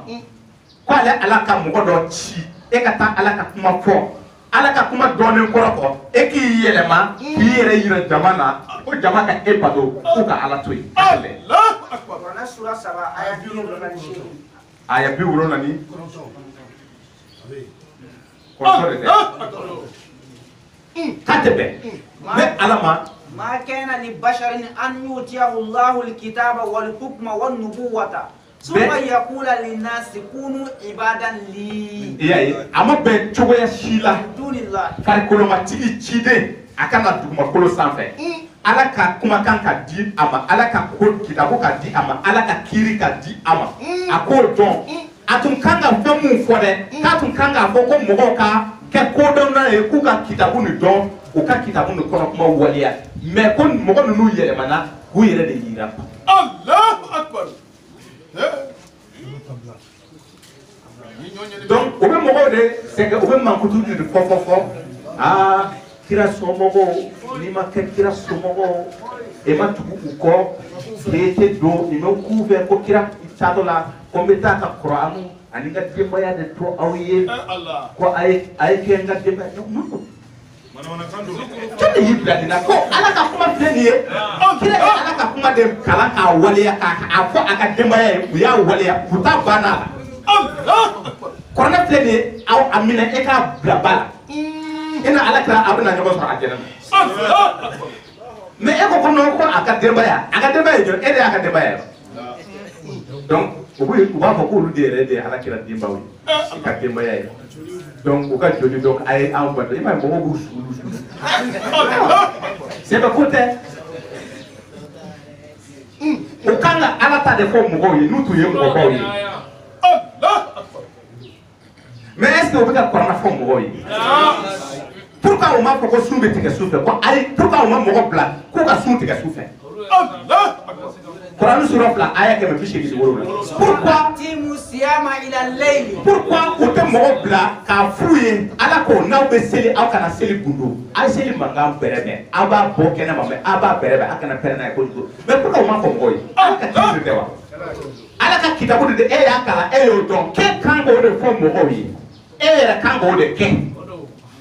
mais minnu b'u yɛrɛ danbe k'a fɔ k'olu ye kiraw somɔgɔw ye mais k'a sɔrɔ kira somɔgɔ minnu fɔra ye a ko adama ka somɔgɔ ne y'a fisaya ni diɲɛ maa bɛɛ ye diɲɛ denbaya bɛɛ a ko minnu ka somɔgɔ n y'a fisaya ni diɲɛ maa bɛɛ dugumakolo sanfɛ a ko Ibrahima ka denbaya n y'a fisaya ni diɲɛ maa bɛɛ dugumakolo sanfɛ a ko Mamadu Lamini ko Ali Imran ka denbaya n y'a fisaya ni diɲɛ maa bɛɛ lajɛlen ni bɔrɛ bɛ ka bɔ kira de a bɛ ka fa a yɛrɛ ye de b'a la k'a kuma de lase ko ala ko a ye Ibrahima ka denbaya fisaya ni diɲɛ bɛɛ ye ale yɛrɛ de y'a dɔ ye ale tɛ kira dɔ ye wa a y'a fɔ k'ale ka denbaya de ka fisa ni denbaya bɛɛ ye kuranna fansi a tɛ yen ka taa suratul Fatiha fo ka taa gun Nasi la a tɛ yen kira yɛrɛ ye mun fɔra a y'o de fɔ ko Ibrahima Adama Nuhu Ali Imran u ka denbaya ka fisa ni diɲɛ denbaya bɛɛ dugukolo diɲɛ bɛɛ o baro ninnu bɛ bɔ an ye hali sisan an bɛ Isa Nabi Isa a ko ruhu de don ruhu mun bɔra ale la ka don muso la bani Adama tɔw u dancogo la dancogo façon naani bɛ yen dancogo fɔlɔ Kuranu sura 32 aya 9 b'o fɔ i ye o de ye ka mɔgɔninfin Adama fɔlɔ bani Adamaden k'a dan bɔgɔ la fa t'a fɛ ba t'a fɛ ka ni fiyɛ ka don a la k'a jɔ o ye an fa Adama ye fa t'a fɛ ba t'a fɛ o ye dani dɔ ye dani filanan o ye k'o cɛ in kɛ ka a fan dɔ ta ka kɛ Adamaden comme ale Suratul Nisa aya fɔlɔ Kuranu sura 4 aya fɔlɔ Kuranu sura 39 aya 6 ko ne Allah ye mɔgɔninfin kelen nin dɛ n ye dɔ wɛrɛ ta ale la k'a kɛ bani Adama ye mais k'a o wele muso ka Nisa ye k'a d'a ma donc dani filanan ye nin ye dani sabanan o mɔgɔ fila Kuranu sura 42 aya 11 ko olu fila ko bɛɛ daba bɛɛ bɛ tan ko olu fila ko ale ala ye fɛn bɛɛ lajɛlen kɛ cɛ ni muso walasa u ka kafo dani ka caya donc an fa Adama ani an ba Hawa fɛ a ye dani carin ko donc cogo di kafoɲɔgɔnya sira fɛ donc anw bɛɛ bangera kafoɲɔgɔnya sira fɛ mais dani nani na abena o de yira anafa ka yirila ka fo yala cɛ mɔgɔ ale ala bɛ se ka mɔgɔ dan ka sɔrɔ a ma bɔ fosi la o ye an fa adama ye a y'a yira k'a fɔ cɛ muso bɛ se ka bɔ cɛ la ka sɔrɔ kafoɲɔgɔnya tɛ an ba Hawa a y'o misali d'i ma maintenant a y'o misali datugu walasa ala kana na adamadenw kana na fiɲɛ ye ala ka danni na a sɔrɔla ka bani adama bɔ muso fana la ka sɔrɔ kafoɲɔgɔnya tɛ ani cɛmancɛ donc sisan e bɛ fiɲɛ ta yɔrɔ dɔn adamaden dan cogo la k'i bɛ fiɲɛ ta yɔrɔ jigin a y'a bɛɛ kɛ k'a yɛlɛma k'a datugu maintenant kabako ye mun ye Nabi Isa ale tɔw ka dan cogo la bɔgɔ de bɛ kɛ fɔlɔ ni bɛ don a la mais ale ni de donna ba kɔnɔbara la k'a sɔrɔ a ma kɛ bɔgɔ tɛ yen parce que bɔgɔ tun kan ka kɛ kafoɲɔgɔnya sira lawa in de ye bɔgɔ ye lawa de tun kan ka don muso la o bɛ yɛlɛma Kuran sura suratul Mumin Kuran sura 23 aya 13 14 ko ne Alahu ye ji sirilen kɛ ka taa muso kɔnɔbara kɔnɔ ka taa da yɔrɔ sécuriselen yɔrɔ kandalen kɔnɔna na donc ka sɔrɔ ka lawa ni yɛlɛma ka kɛ sogokuru ye ka sogokuru ni yɛlɛma ka kɛ ka kolo ni fasa don a la k'a yɛlɛma ka bila forme la forme ye ne ja k'a ni fiyɛ a la ko mais ale ta ni de fiyɛra ka don muso kɔnɔbara kɔnɔna na ka sɔrɔ bɔgɔ in ma kɛ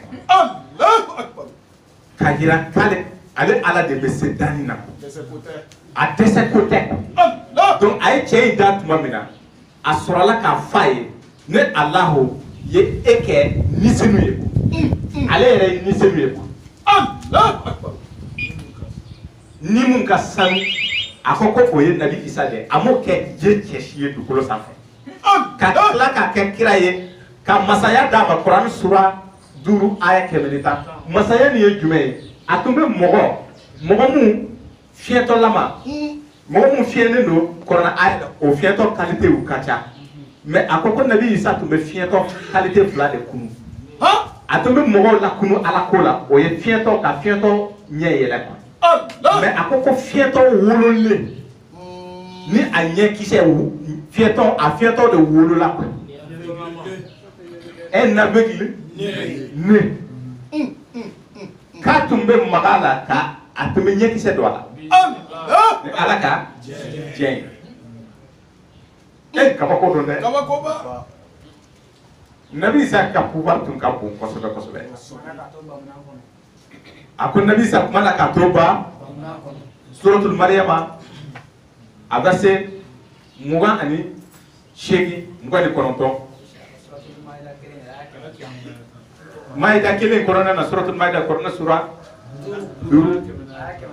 aya 100 aya 10 a sɛbɛnne tɛ kabako don dɛ a bɛ kiraw ka titiri fɔ i ye nin cogoya la nin fisamaciya a ma kɛ kira si ye dugumakolo sanfɛ Isa ta ɲɔgɔn a tɛ yen Nabi Ibrahima ta ɲɔgɔn a tɛ yen Musa ta ɲɔgɔn a tɛ yen maintenant an ka Mohamadu Lamini an bɛ cɛ mun kɔ ale ka fisamaciya ye jumɛn ye e bɛ sɔrɔ tun Nisa ye ta a ye bɛ na nin kelen Allahu Akbar فكيف إذا جئنا من كل أمة بشهيد وجئنا بك على هؤلاء شهيدا. Comment seront-ils quand nous ferons venir de chaque communauté un témoin et que nous te ferons venir comme témoin contre ces gens-ci? Surat 4 verset 40. Shahiduka shahidu de Muhammad Lamini. Kabako ni cɛ a ka titiri ka bɔ dɛ. Kira si tɛ yen nin titiri bɛ kira mun bolo ni Muhammadu tɛ a tɛ yen. Muhammad Lamini ka titiri de filɛ nin ye a ko yalima adamadenw bɛ na kɛ cogo jumɛn don min na nin ye kiyama don baro bɔtɔ dɛ. Titiri dɔ bɛ cɛ in na a ka bɔ hakili ma kabako don dɛ. A ko manto kelen o kelen mun tɛmɛna dugumakolo sanfɛ ko ne ala bɛ seere shahidu dɔ sama ka bɔ o manto cɛ la ka Muhamadu sama ka na ninnu bɛɛ kama seerew ka seere de ye ale ye quoi le titre de shahid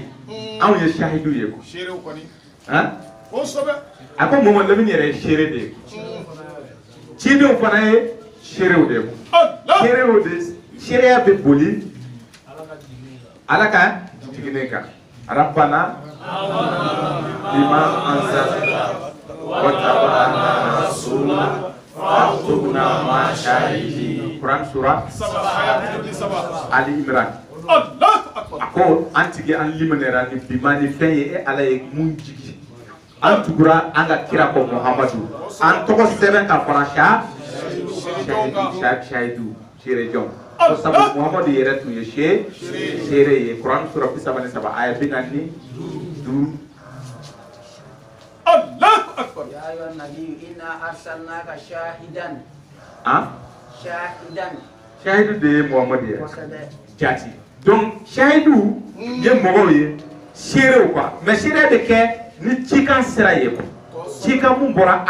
Ala fɛ maintenant minnu nana ni o cikanw yɛrɛ olu bɛɛ ye shahidu de ye Allahu Akbar. kiraw bɛɛ de ye shahidu ye seerijɔw de don an bɛ seereya an cira ni fɛn mun ye quoi o de kosɔn ko manto bɛɛ Ala bɛ cidenw sama ka bɔ o manto Nabi Ibrahima a ka manto mɔgɔw filɛ dɛ ale bɛ sama ka bɔ o manto cɛ la k'a jɔ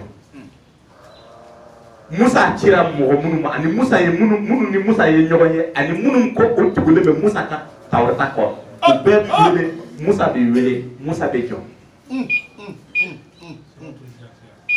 a ko Nabi Isa cira o ni mɔgɔ minnu ye ɲɔgɔn ye a ka cikan dira minnu ma ani a fatulen kɔfɛ a ka linjila tora mɔgɔ minnu tugura o linjili kɔ olu jama bɛ fara ɲɔgɔn kan Nabi Isa bɛ sama ka bɔ seere de don a bɛ jɔ nin bɛɛ kɛlen kɔfɛ manto bɛɛ kɛlen kɔfɛ a ko khataman nabi a fana bɛ na ciden mun nana ka datuguli kɛ cidenya la Quran surah 37 aya 40 ale fana ka manto ni o ye anw de manto laban mɔgɔ ye manto laban mɔgɔ nalen o de ye manto wɛrɛ tɛ yen manto mun kɔfɛ o de ye anw ye ciden wɛrɛ tɛ yen ko a bɛ na cikan kura di mɔgɔw ma Ala ka cikan dɔ don a bɛ bɔ Ala yɛrɛ ko ale fana ye ciden o tɛ yen o banna Muhammadu kelen de ye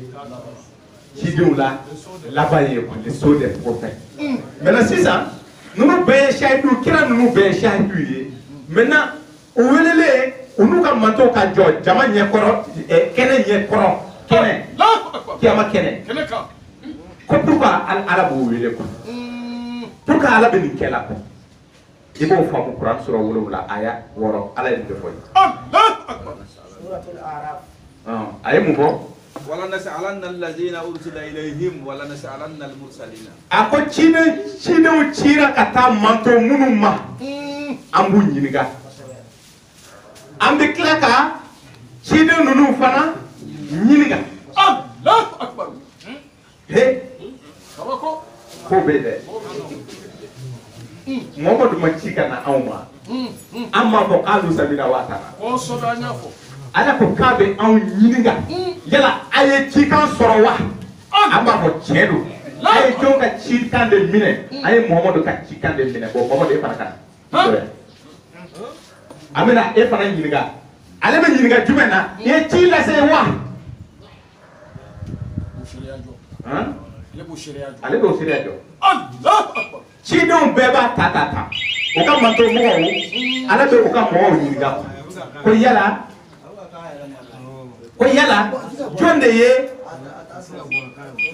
manto ninnu Musa ka manto sisan an ka Musa ka manto ta Musa ka manto bɛ ɲininka yala aw ye Ala ko mɛn wa Musa e cira wa e cira ka taa manto mɔgɔw ye ci lase wa Musa b'a fɔ ko ye ci lase a ka manto mɔgɔw bɛ ɲininka yala a ye ci ni a y'a sɔrɔ wa u b'a fɔ ko an y'a sɔrɔ mais ciden ninnu bɛɛ la o seere ninnu bɛɛ la jɔn de ye aw ka seere ye k'a fɔ k'aw ye ci lase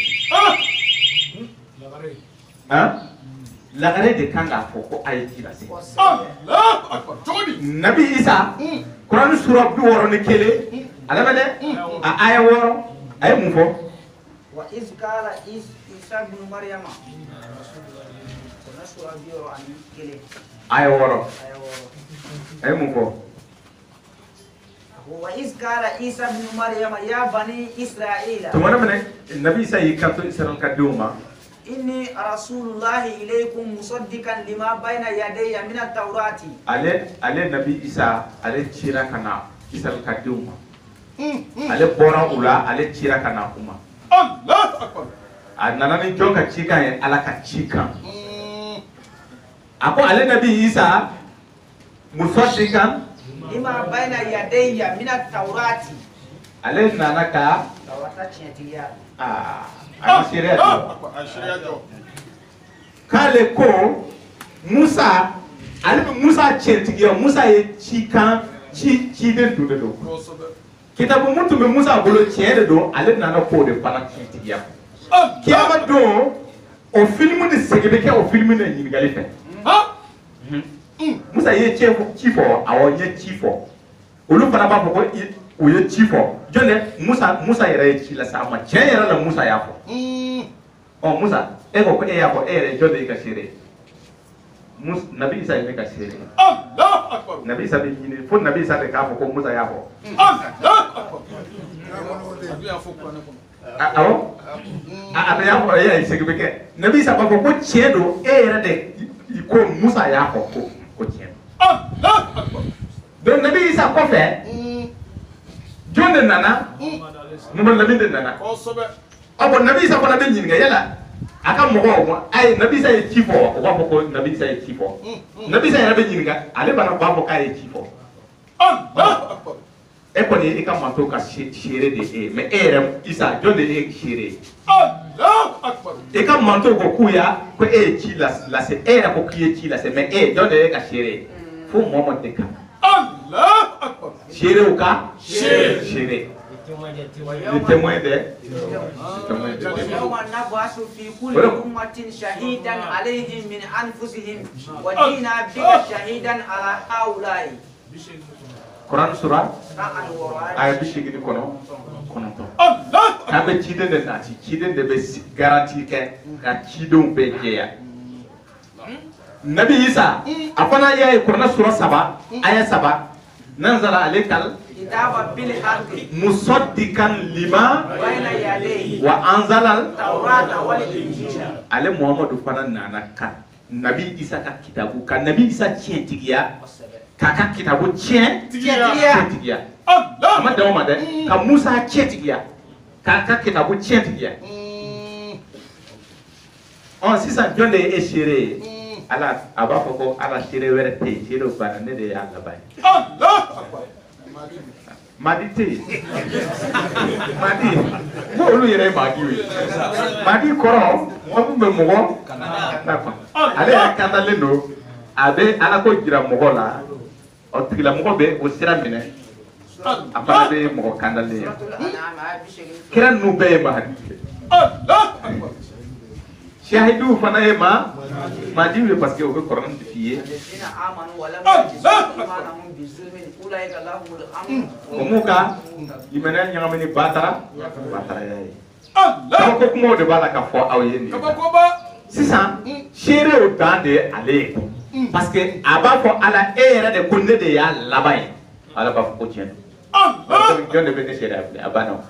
ne de shere o ka shere korna sura nane aya bina ne kele korna sura tani woro aya bishege ali kononton kira Muhammadu de be kira to la jeya Allah kiyama kenedo ha ako domina ko ne Allah be kira o be ka réunion ke kira o be fara ñokon ka ayata ne kede Allah وإذا الرسل أقتت o be fara ñokon ka kira o be de be fara ñokon ka o fara ñokon ka yi akalla ñini korona sura wolum la suratul al-arafi aya woro ko ne ala bina o yini gade ko Allah akbar yara awe ci fo wa donc o be adidi ñokon ko kasa ya fo ne ko fe ni kira o be ta o be ñokon to de fo fosobe o de ko so nabi sa tatola korona sura bi woro ni kele ay ahmad to ko fo ومبشرا برسول يأتي من بعد اسمه ahmad Allah sura bi woro ni kele aya woro donc 600 Ahmad nale ako ede ka khataman nabiyya khataman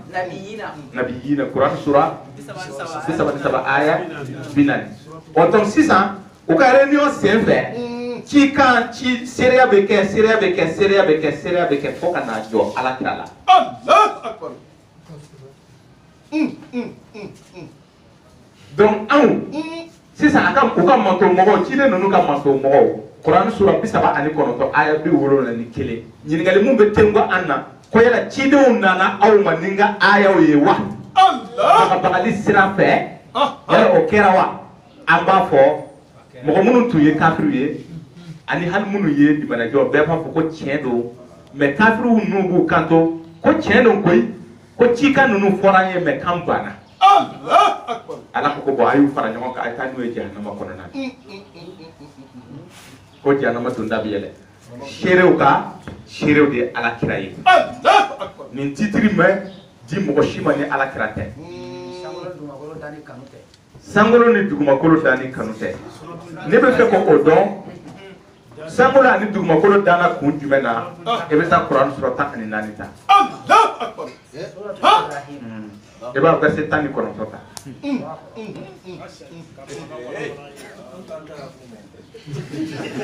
alam kara ko yala kaw ma yeli ke wa anna Allah khalaqa samawati wal arda bil haqqi ko yala aw ma yeli ke wa sangolo ani dugumakolo dan kun ko yala amo oye sangolo ani dugumakolo dana kun kama ko yala adamadenw ama se ko faamu wa Allah akbar adara ala kira kanu kama wa ta Quran surah 11 ta Quran surah 11 suratul hud aya 7 suratul hud tafsir la hayya bil وهو الذي خلق السماوات والأرض في 6 أيام. ala yesangolo ane dugumakolo nunu dan ka bɛn tile 6 ma. Allah akbar. وكان عرشه على الماء. Kasɔrɔ a ka masaya sigila tun yangalen do ji kan. Allah akbar. ليبلوكم أيكم أحسن عملا.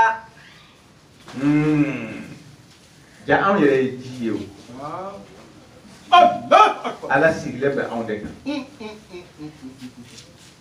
Munna a ko ko ale ye danni kɛ ka bɔ ji na ka sangolo dan ka dugumakolo dan ka sɔrɔ ka anw dan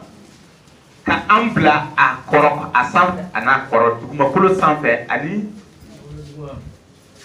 sangolo jukɔrɔ ko walasa k'a lajɛ anw na jɔn de ye baara ɲuman kɛla ye dani a ye an dan de a ye sangolo ani dugumakolo dan ka ban ka bani adama dan yan kun jumɛn walasa an ka ɲɔgɔn dan ɲumanya kow la jɔn de bɛ se baara ɲuman na ka tɛmɛ jɔn kan ko sangolo ani dugumakolo dan na o de kama k'a sɔrɔ k'ale ka masaya tun yangalen don ji sanfɛ o ji taa Kuran sɔrɔ mugan ni kelen aya 30. Allah akbar. ألم يرى الذين كفروا أن السماوات والأرض كانتا رتقا ففتقناهما. Ako adamadenw minnu kafiriyara Ala ma ko yala k'u ma filɛli kɛ k'a ye wa ko sangolo ani dugumakolo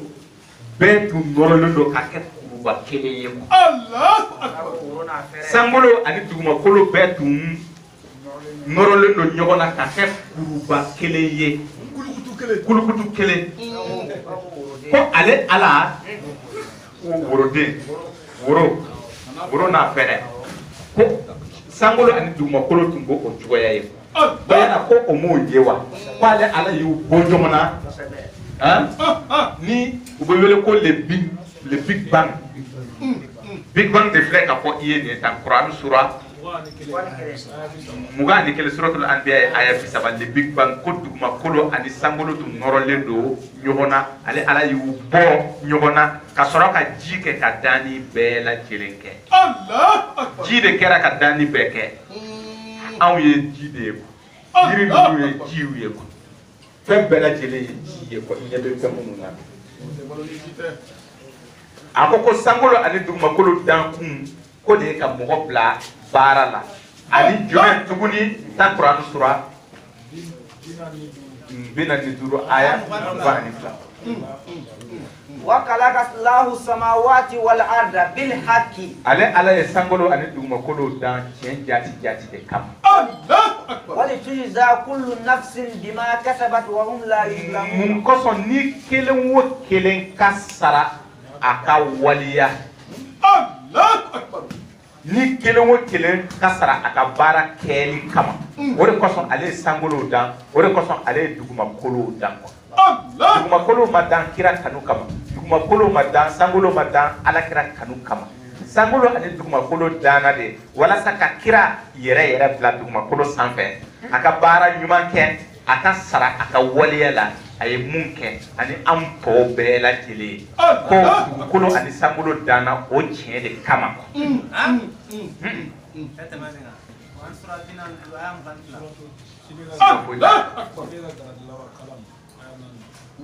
a ko aya 4 a ko ciden nin ye mɔgɔ ye ko danbeba jogobatigi de don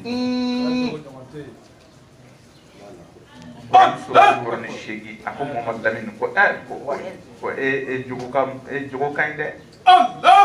ko ye jogobatigi ye ni y'a ka titiri a ye mun fɔ Muhammad Lamine a ko Muhammad Lamine ma diɲɛ nin kana kɛ diɲɛ fɛ ko diɲɛ bɛ mɔgɔ nɛgɛn de a ma fɔ a ye tan aya 20 nɛgɛ sura a ko e ma sankolo ye san mun nana k'an to koto kalima la k'i ma o san ye ko o san nana jigi kɔ ko san ye jigi kun walasa ka falifɛn bɔ ka di anw ma an k'an yɛrɛ balo n'a ye a ko mɛ ko wagati dɔ bɛ yen ko san in bɛ jɔ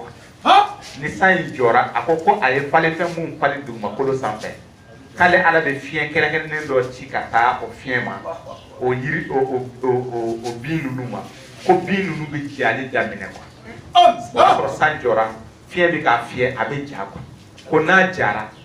a ko ni ala bɛ fiɲɛ wɛrɛ fiyɛ ka na a bɛ a bɛɛ cɛ ka bɔ aw senkɔrɔ aw tɛ bin fosi ye ko diɲɛ bɛ kɔmi o cogoya ko yɛrɛ nɛgɛ yɔrɔ de don وما الحياة الدنيا إلا متاع الغرور yeni faamu a ko diɲɛ b'o cogo la o de kosɔn a ye kangarida kira ye Kurani sura 33 aya 28 aya 28 a ko Muhamadu ma a ko i furumuso minnu bɛ ni diɲɛ denw de don u cɛ la o ye o ye ko an ka tɔn bɛ yan fɛ o ye o ye ko uniforme bɛ yan fɛ o ye o ye ko an ka jalasiri de bɛ n bolo o ye o ye kɔɲɔ dɔ de bɛ yan fɛ a ye o ye diɲɛ ko yɛrɛ de ka d'a ye quoi a ko n'a b'i musow cɛ la ko a labila a furusa ka bɔ i bolo k'i ka furusa ka bɔ i bolo a taatɔ la i bɛ fɛn dɔ don a tɛgɛ ka taa e n'ale tɛ bɛn parce que e ye mɔgɔ e ka lahala ye ani nin tɛ bɛn quoi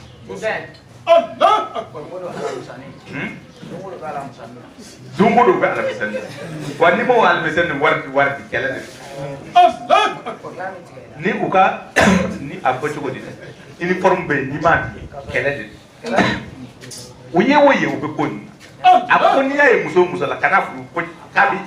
b'i don problème la k'a b'i don i kɛɲɛ ko la ko Mamadu ko diɲɛ kanubagaw kana'u kanu quoi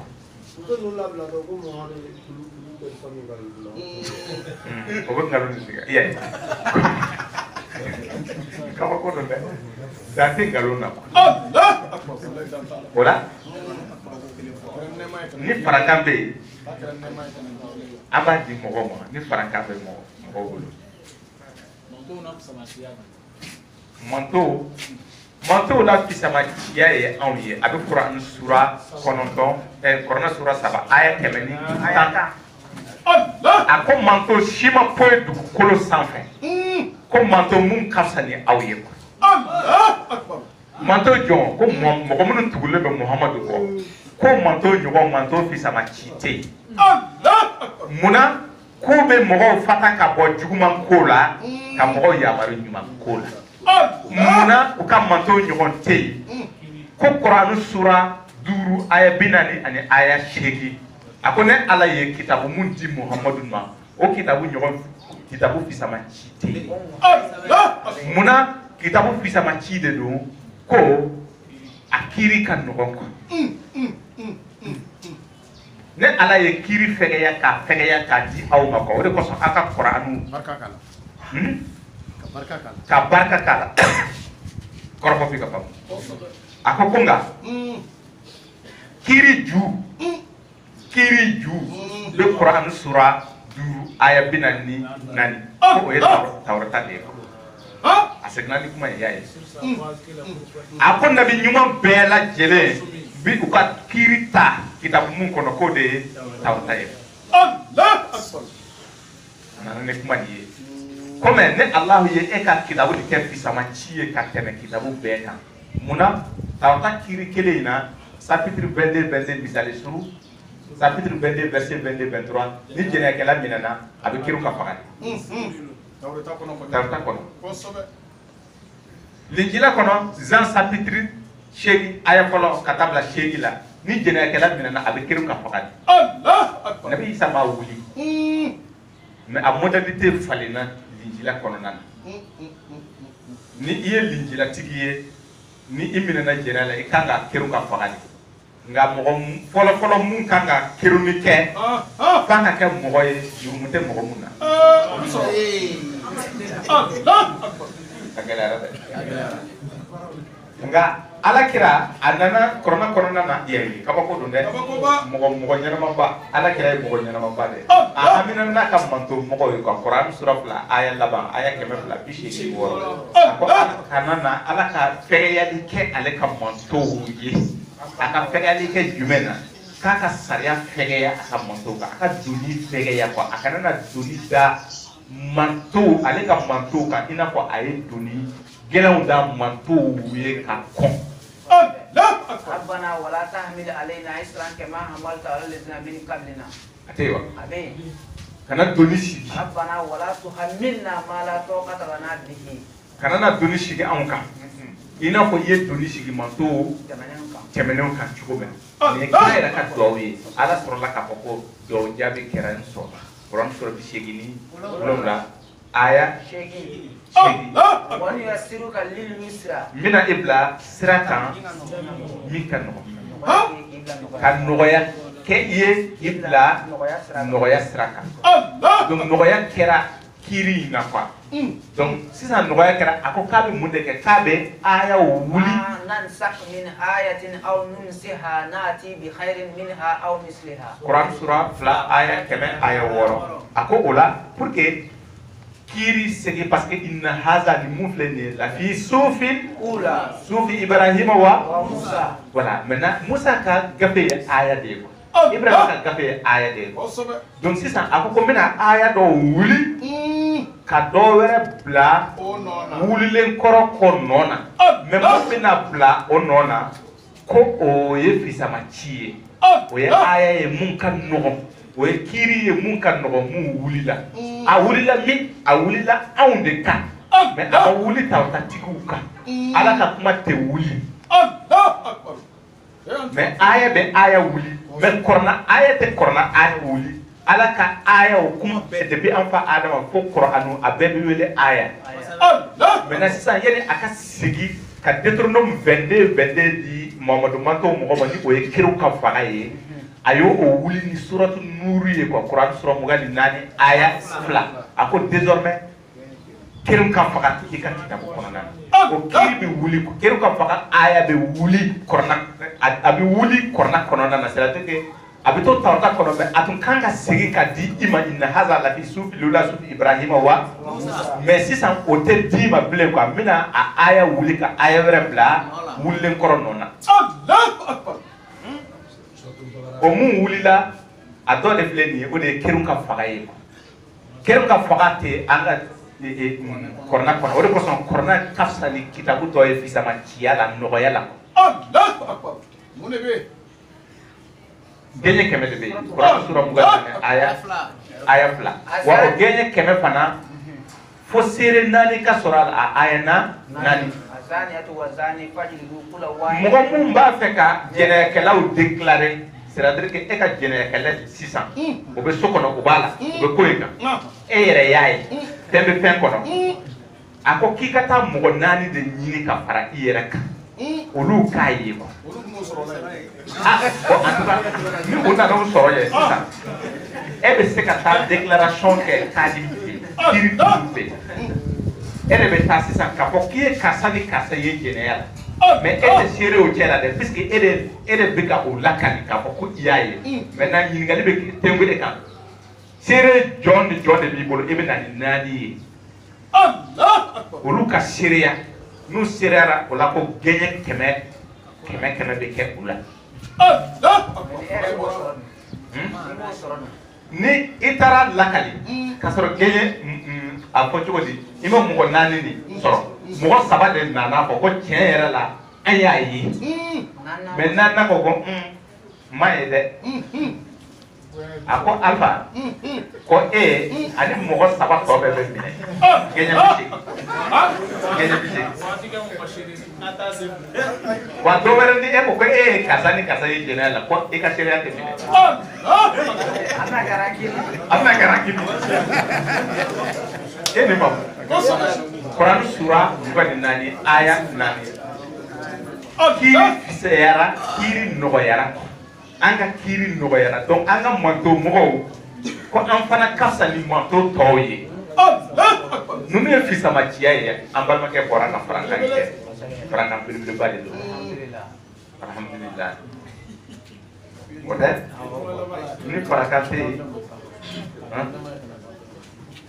o kira ubele Allah wala anga shaidu shaka bulbali ka message de ko commune 1 shaidu ko ni ansela ko ubisega to sigida folo shaidu de ni okay okay donc wala ambe anga la sara sedi ka soroka para punche na ya alaja ambe seka comme en comme na kata anga chorba fana kia ambe seka chorba fana kia ça be tumala bay kado ko be tumala bay inshallah abanga ko be tumala bay anga ambe seka do wala daw de do ni am dona alako ako su seliye qualité sabade corona corona ako Qur'anu korona na korona sura korona aya kemeni saba ko kirama ko ni mogo na fen dima ako ika do ka tigla mogo ko ika do be ke basiki ye tigla mogo ye o do be mele sura taba aya kemeni aya saba mena aya kemeni bishegi nani ani abishegi abina ni suka sili ko bana birka wuli tala ako ko kira ka jode Allah ni mo ni fi patra aka kaburu kuna kawka jo aka kaburu kuna naw jora kaburu kuna sura kawka ke kawka istighfar be ke istighfar Quran sura kononto aya bisheki kawka istighfar ke chien bi wolomla abi ya ala wele ala ka ya batik la mola abi ala wele ala ka ya batik la mola Allah ko chien bi wolomla ako me ko ni munafiki do hal ni akera ala te yafa donc ana to ka anjo shu kuna atashi blawo de donc mo be fen chamaye o be tege jasuka seli ka foka be rande ke ka unyati korona no ko ta kiki jodron kaburu kuna kika do ke o do yi me ko o do we astaghfirullah je Allah akbar oni ayera fana ke bashi fusita me amafi rante ala ko ni awbe seli Quran sura birka wuli Quran sura mugani fla aji aya mugani woro ako ko ibi jo ibi kumbe kumbine ibe sujudu bi ibe alaka aya o kala o mum fleni ko al kababe yoro bina kawka awinyesi ye Quran sura fla bakara to aya ke bina ti kono to abu du ko yoro abe al kaba position de yini ka selika ta o yi fambela la ani suka selite kele yo donc comme a caman ni an bɛ su ka seliw kɛ o bɛ kɛ misiriw la ka teliya donc comme mɔgɔ bɛ position mun na dɔrɔn o bɛ su bila o ɲɛ o b'o baara kɛ mais wajibi tɛ k'a fɔ ko n'aw bɛ o seli kɛ ko a b'aw ɲɛsin kɔrɔ ma aw k'aw jɔ kaburu kunna de Quran sura 8 aya 100 ani aya 4 mais n'aw jɔra ruku tɛ yen sujudu bi seli tɛ quoi mais ala deli seli de don ala deli dun ye jumɛn ye istighfar donc an bɛ to ka don tuma kelen kelen an bɛ cɛkɔrɔba nin lajɛ kabako don voilà donc o la ni an fana donna bɔgɔ kɔrɔ don min na a bɛ to ka istighfar kɛ o cogoya la n'a ye ala diya n'a ye sisan dɛ an ma mission in kɛ an bɛ mission in kɛ fo ka taa ban ala ka ɲɛ kɔnɔna na.